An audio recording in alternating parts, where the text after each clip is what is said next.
la pasajera del kilómetro 185. Me llamo Javier Mendoza y desde hace más de 20 años recorro las carreteras de México manejando tráiler. He pasado madrugadas enteras sin ver un solo carro, he cruzado tormentas que parecían el fin del mundo y he visto accidentes tan horribles que todavía se me aparecen en sueños. Pensé que ya nada podía sorprenderme, me equivoqué.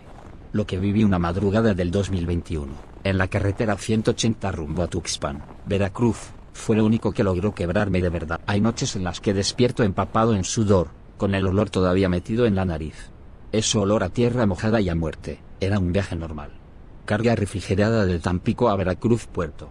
Nada especial. Salí de noche para evitar tráfico. Iba solo, como siempre. Sin radio, sin música, solo el rugido del motor y el golpe constante de las llantas contra el asfalto negro. El reloj del tablero marcaba las 3:47 de la madrugada cuando entré en un tramo de curvas entre cerros. Ahí no hay casi nada. Ni pueblos. Ni luces.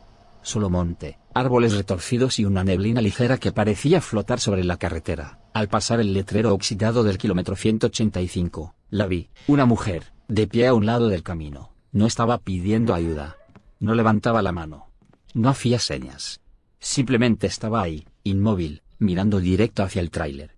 Vestía un vestido blanco empapado, pegado al cuerpo, como si hubiera salido de un río. El cabello le caía largo, sucio y enmarañado, cubriéndole media cara. Reduje la velocidad sin darme cuenta. Fue un reflejo. Cuando quedé a su altura, giró lentamente el rostro hacia mí, y ahí sentí el primer golpe de miedo. No tenía cara de susto.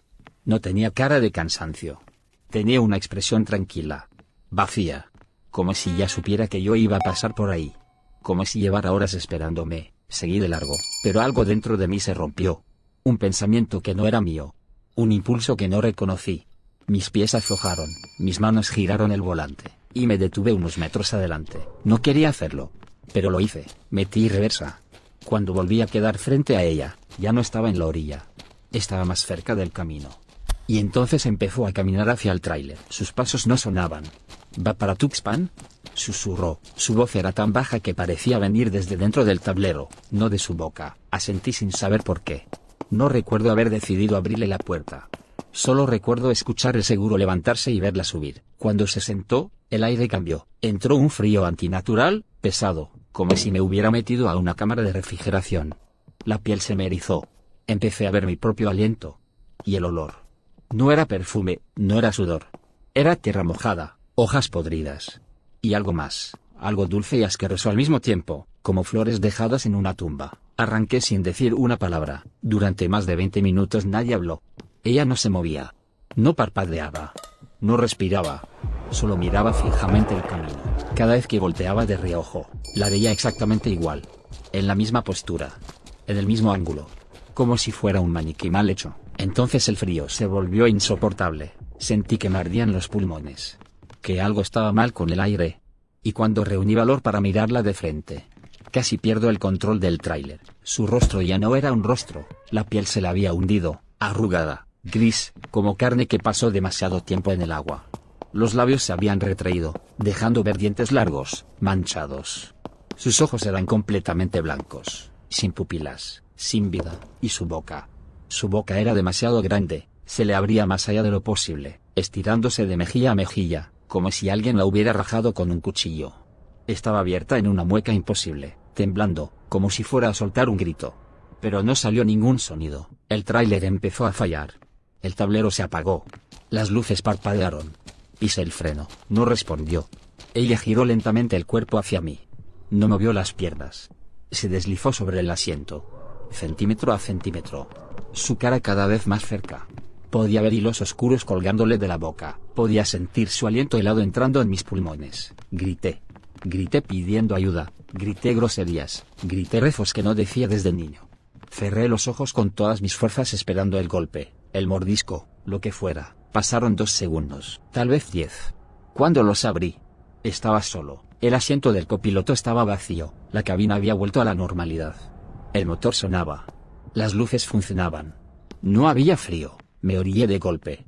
Abrí la puerta y vomité al borde de la carretera. Me caí de rodillas. Me temblaban tanto las manos que no podía ni cerrar los puños. Sentía que algo seguía dentro del tráiler.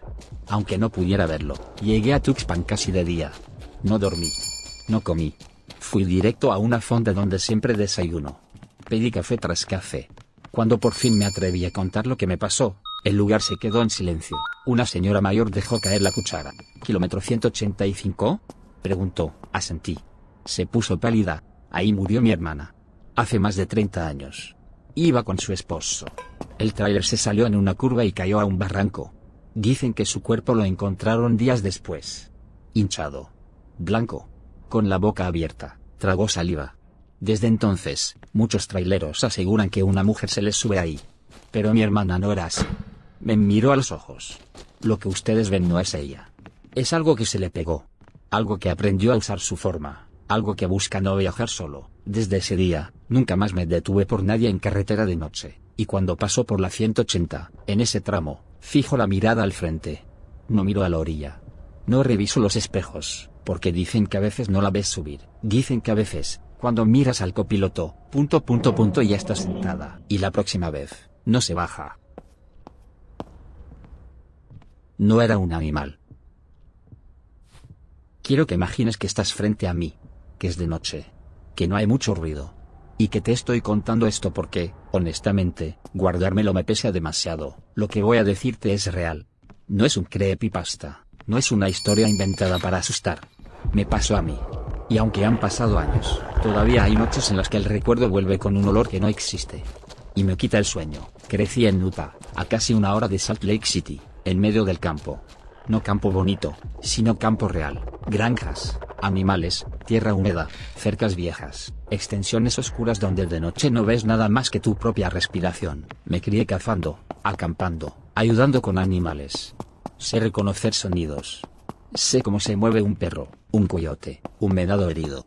Sé cómo huele un animal muerto. Por eso lo que vi esa noche no encajaba con nada. Tenía 18 años. Era finales de octubre. De esas noches en las que el frío ya se mete en los huesos y el silencio se siente más pesado. Mi novio de entonces, hoy mi esposo, había ido a verme después del trabajo. Eran casi las 3 de la mañana cuando decidió irse. Salimos por la puerta trasera de mi casa rumbo al frente, donde estaba su carro. En el instante en que abrimos la puerta, el olor nos golpeó. No fue un mal olor cualquiera. Era carne podrida. Densa. Dulce y ácida al mismo tiempo. Como si algo enorme llevara semanas descomponiéndose muy cerca. Aunque no había nada. Recuerdo que pensé que quizá alguna vaca había muerto. Pero no. Eso no olía a campo. Eso olía a algo que no debía estar ahí. Caminamos rápido. Él metió sus cosas al carro. Yo solo quería despedirme y entrar. Y entonces lo vi. Al principio parecía un perro, flaco. Demasiado flaco. Las costillas marcadas como dedos empujando la piel desde adentro. El lomo torcido. Caminaba lento, casi arrastrándose, olfateando el jardín del vecino. Pensé que era un animal enfermo. Iba a hacer ruido para espantarlo. Hasta que levantó la cabeza y nos miró. No fue la mirada de un animal asustado. No fue la mirada de un animal curioso. Fue una mirada fija. Consciente. Como si hubiera estado buscando algo.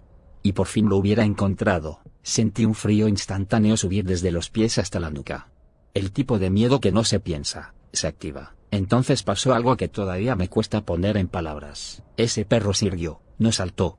No se incorporó como lo haría un oso. Se levantó. Despacio.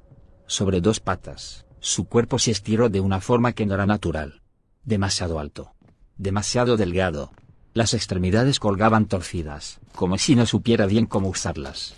Por un segundo eterno, quedó ahí, erguido, mirándonos, y luego corrió, no hacia nosotros. Corrió hacia los campos, pero no como corre un animal. Fue limpio, rápido, silencioso, tan rápido que mi mente no podía seguirlo bien, y lo peor, no se escuchaban pasos, ni hierba, ni tierra, nada. Solo lo vi alejarse, perdiéndose en la oscuridad como una sombra mal dibujada. Me aferré al brazo de mi novio. No podía respirar. Cuando volteé a verlo, él seguía mirando en esa dirección. Su cara no era de sorpresa. Era de reconocimiento. Le susurré. Signo de interrogación abierta. ¿Qué diablos fue eso? Él no me contestó de inmediato. Tragó saliva. Y sin quitar los ojos del campo, me dijo algo que nunca voy a olvidar. Métete a tu casa. Ya. Cierra todo. Persiana, puertas, luces apagadas. Y ámame. No lo dudé. Corrí. Sentía que algo iba detrás de mí, aunque no escuchaba nada.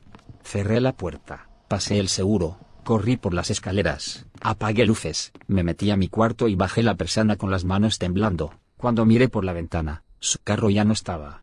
Se había ido tan rápido como pudo. Lo llamé. Contestó casi de inmediato. Primero se aseguró de que yo estuviera adentro, de que todo estuviera cerrado. Yo solo repetía, signo de interrogación abierta. ¿Qué era eso? ¿Qué era eso? Hubo un silencio largo. Y luego dijo: no quería decírtelo, pero eso era un skinwalker. Me explicó que ya había visto uno antes. Que un amigo suyo navajo estuvo presente. Que la abuela de su amigo les habló de esas cosas, de lo que son, de lo que hacen, y sobre todo, de lo que no se debe hacer. No acercarse, no seguirlos, no pensar en ellos, no hablar de ellos. Esa noche, después de colgar, me quedé sentada en la cama hasta que amaneció. Sin encender la luz. Escuchando cada crujido de la casa como si fuera un paso. Después de eso, dejé de salir de noche en la granja. Empezamos a vernos solo en la ciudad. Lejos de los campos. Lejos del silencio. Han pasado 7 años. Estamos casados. Vivimos en la ciudad, y aún así, casi no hablamos de esa noche, porque cuando lo hacemos, el ambiente cambia. Como si algo estuviera escuchando, como si al recordarlo, le estuviéramos tocando la puerta otra vez. Y créeme, hay cosas en el campo que no son animales.